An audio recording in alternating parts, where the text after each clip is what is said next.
Alright, so this is going to be the last section of the semester, 7.5 Operations with Radical Expressions. The independent practice, page 443, numbers 18, 21, 27, 28, 31, 34, 37, and 38. Notice I have them bracketed off, so each of them, basically, each little pair are the same type of concept, just different numbers, maybe just a little bit of a wrinkle here and there. But that is the homework. And we're going to flip open now to 7.5. Yeah, so 7.5, operations with radical expressions. Our learning target, I can add, subtract, multiply. We're not going to really do too much of dividing with radical expressions.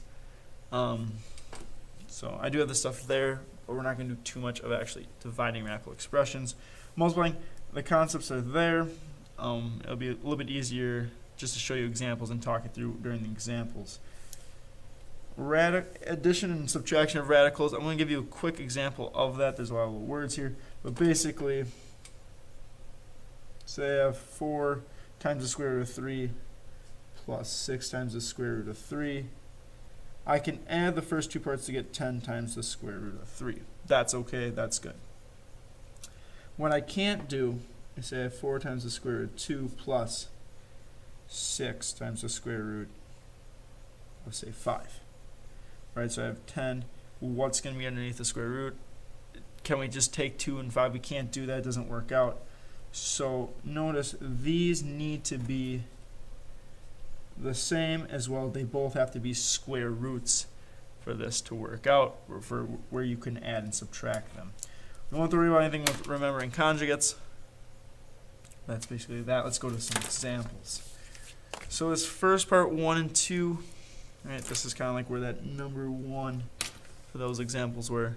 It's just simplifying. We kind of talked about this before, but I like to break this part up. So we're talking square root of 36 times a times b to the 4 times c to the 5th. So I like to break this up. So I have the square root of 36, the square root of a, the square root of b to the 4th, and the square root of c to the 5th.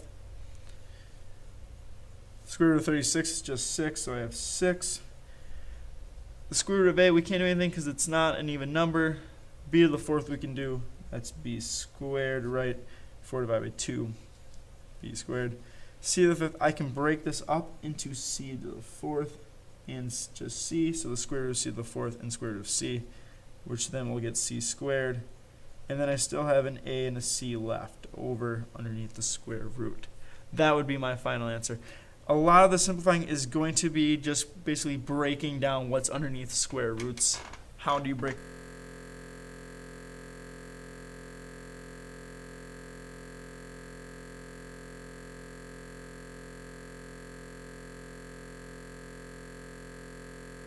Wide.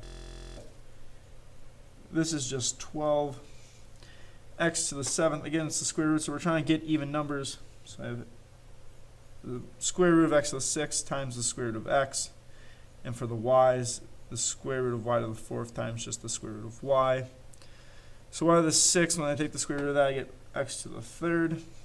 Y to the 4th, I get y squared. And then I'm left over with just x and y underneath the square root. Again, I'm trying to break this down to get an even number because I know it's a square root. If it's a third root or a cubed root, where there's a 3 as the index, I'm going to have to get multiples of 3 for this to work. Part 2, it's kind of like 5 and 6. We're kind of multiplying and simplifying at the same time. To do that, you're going to want to multiply. Notice how there's multiplication between here. These first two numbers, so you have 5 times 3 is 15. And then you're going to multiply what's inside the actual square root.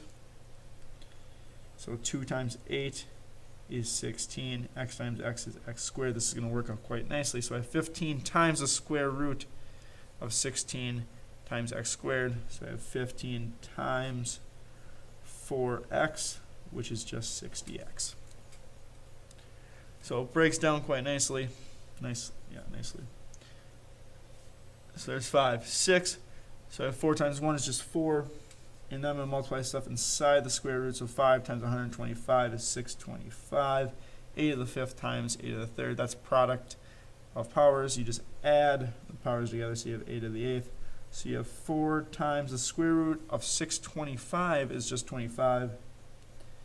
And then the square root of a to the 8th is just a to the 4th. So I'm left with 100, a to the 4th. Not crazy difficult concepts, just make sure you chunk it out, right? Baby steps to get it down. The third part is 9 and 10. This is where we talked about with adding and subtracting radicals. We are going to have to find those common, what's the number underneath the square root. So I have 5. I'm going to basically what I want to do is I want to break down each square root so I can get basically common numbers underneath the square roots. So I have 5 here. I can make this into the square root of 16 and the square root of 2. So now I have 5 times the square root of 16 is just 4 times the square root of 2. This is not done yet. Right? I now have 20 times the square root of 2. Here I can break this down into the square root of 9 and the square root of 3, which turns into 3 times the square root of 3. So I have plus 3 times the square root of 3. Notice I will not be able to add these two together. The last one I can break down is now. So I have 2 times the square root of 25 times the square root of 3. What I'm trying to do is find those perfect square roots underneath here. And now I have 2 times 5 times the square root of 3. So I have plus 10 times the square root of 3. I can add these two together because they're both the square root of 3. So my final answer then is 20 times the square root of 2 plus 13 times the square root of 3. Not crazy difficult, just a little bit time consuming going to each part. 10's the same way. Alright, so we have 4 times 40, you can break into 4 and 10.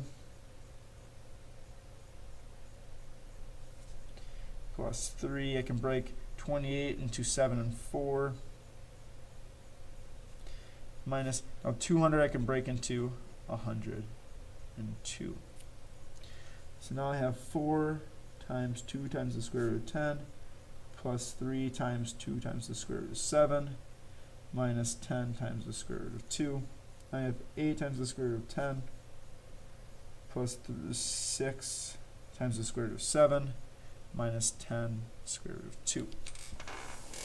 Now 10, the only other thing we can do is 7. So we can't really do much there because we still have this all multiplied together. So this is actually finished of where it is. That's kind of the third part of the examples. The fourth part now is multiplying. So I'm going to show you one of these, and that's number 11, but you're going to have to use the FOIL method. So you're going to have 4 times 3 times the square root of 3. This is like putting all our skills we've done, 1, 2, 3 together now. We have the outside, so we have 4 times the square root of 5. We have the insides, so we have 2 times the square root of 5 times 3 times the square root of 3. And then finally, the last, we have 2 times the square root of 5 times 4 times the square root of 5. So you get 12 times the square root of 3 plus 16 times the square root of 5 plus, again here, you multiply the outsides and the insides, so you have plus 6 times the square root of 15, and then you have plus 8 times the square root of 25. Notice here we're not totally finished because this can turn into just 5. So my final answer is 12 times the square root of 3 plus 16 times the square root of 5 plus 6 times the square root of 15 plus 40. Again, I can't do anything with 15 really because it breaks down to 5 and 3. That's great, but I can't do anything with it then because there's still going to be a square root of 5, square root of 3. This would have to have a square root of 3 with it, or this would have to have the square root of 5 with it to make that work. So that's finished, that's done. 12 is the same way. Now you might get it where you will get a final answer, like an actual just, the final answer is 40, but these would all have to break down to perfect square roots. So you'd have that this is 25, this would have to be 25, this would have to be 100, but the square root would go away for each of them. But this is your last section. Yeah, fantastic.